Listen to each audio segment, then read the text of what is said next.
Assalamualaikum warahmatullahi wabarakatuh. Perkenalkan, nama saya Putri Cantika Rahmana. Saya dari Prodi Manajemen, kelas A3, Universitas Islam Majapahit. Di sini saya akan mempresentasikan tugas pendidikan agama Islam yang berjudul Hubungan antara Ekonomi dan Hukum Islam. Pengertian ekonomi. Istilah ekonomi diambil dari kata ekonomik yang merupakan perbendaharaan kata dari khasanah dan tradisi keilmuan barat. Pada dasarnya, ekonomi adalah suatu usaha mempergunakan sumber daya secara rasional untuk memenuhi kebutuhan-kebutuhan yang sesungguhnya melekat pada watak manusia.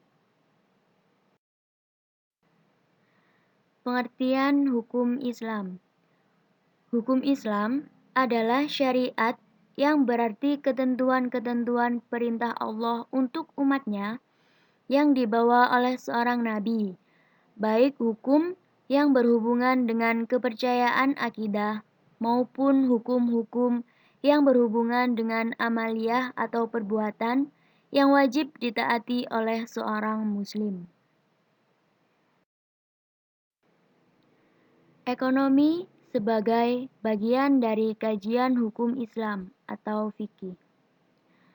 Berbagai ketentuan normatif tentang ekonomi diatur dalam hukum ekonomi atau economic law.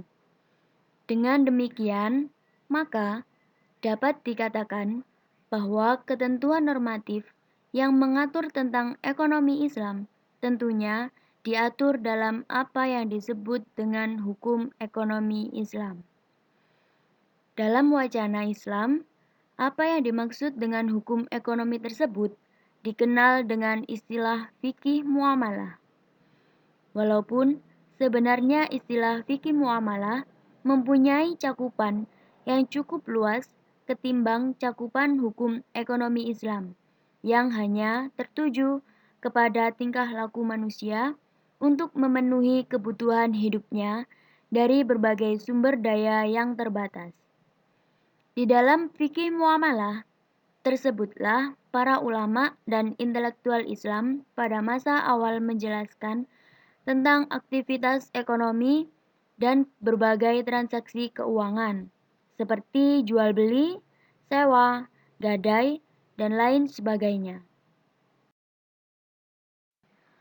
Oleh karenanya, dapat disimpulkan bahwa sebenarnya antara ekonomi dan fikih muamalah atau hukum Islam mempunyai kaitan yang sangat erat. Setidaknya, hubungan itu dapat dilihat dari dua aspek. Pertama, bahwa kajian ekonomi merupakan bagian dari kajian hukum Islam atau fikih. Dan kedua, bahwa hukum Islam atau fikih muamalah menjadi landasan hukum normatif atau legal normatif bagi ekonomi itu sendiri. Dimensi ekonomi dari hukum Islam. Hal ini dapat dibuktikan dengan analisis yang dilakukan terhadap berbagai ajaran tentang aspek ibadah dan hukum Islam lainnya, dan ternyata mempunyai dimensi ekonomi. Sebagaimana halnya dalam ibadah mahdah yang mempunyai dimensi ekonomi seperti zakat dalam hal pemerataan kekayaan. Hukum munakahat mempunyai dimensi ekonomi seperti nafkah dan harta syarikat atau harta bersama dalam hal memenuhi kebutuhan pokok. Hukum mewaris yang mempunyai dimensi ekonomi seperti wasiat dan tirkah dalam hal takhalluf. Hukum muamalah maliyah mempunyai dimensi ekonomi seperti jual beli, sewa, dan lainnya dalam hal akad dan perikatan. Hukum pidana atau jinayah mempunyai dimensi ekonomi seperti dengan larangan mencuri, diat, kafarat, dan lainnya dalam hal pemerataan dan pemeliharaan harta atau hifzul mal. Serta hukum siyazah atau politik yang mempunyai dimensi ekonomi seperti ghanimah, jizyah, fai, dalam hal sumber pendapatan negara dan pemerataan pendapatan dan dimensi ekonomi lainnya dari hukum Islam. Dari penjelasan di atas terlihat jelas bahwa sebenarnya antara aspek hukum dan ekonomi dalam Islam mempunyai hubungan atau relasi yang sangat kuat. Hal ini disebabkan karena pada dasarnya semua aspek ajaran Islam tersebut merujuk kepada sumber yang sama, yaitu Al-Quran dan hadis sebagai sumber hukum atau masyadir al-ahkam. Peranan hukum sebagai landasan yuridis ekonomi. Dalam kaitan dengan ekonomi, maka keberadaan hukum diharapkan mampu berperan untuk 1. Membentuk dan menyediakan peranata hukum serta sarana bagi peningkatan dan pembangunan kehidupan ekonomi nasional. 2. Membentuk dan menyediakan peranata hukum bagi perlindungan kepentingan warga masyarakat yang secara ekonomis, politis, fisik, dan intelektual berada pada posisi lemah. 3. Membentuk peranata dan sarana hukum bagi peningkatan kesejahteraan manusia atau warga negara Indonesia sesuai dengan harkat dan martabatnya sebagai manusia. 4.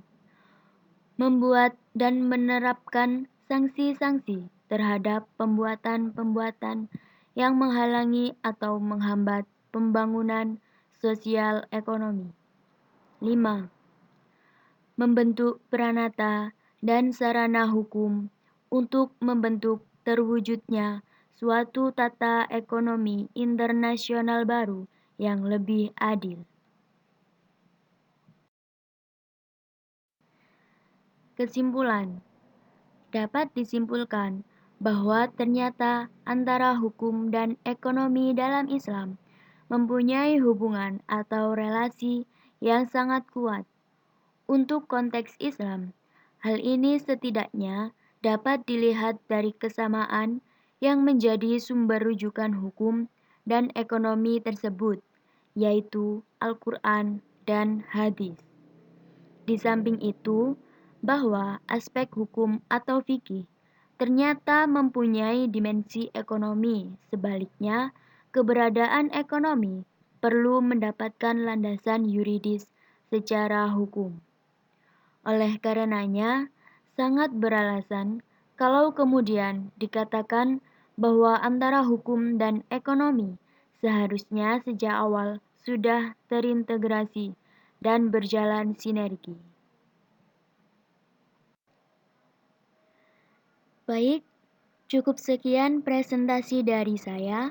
Kurang dan lebihnya saya ucapkan maaf dan terima kasih. And the last say, Alhamdulillah. Saya akhiri. Wassalamualaikum warahmatullahi wabarakatuh.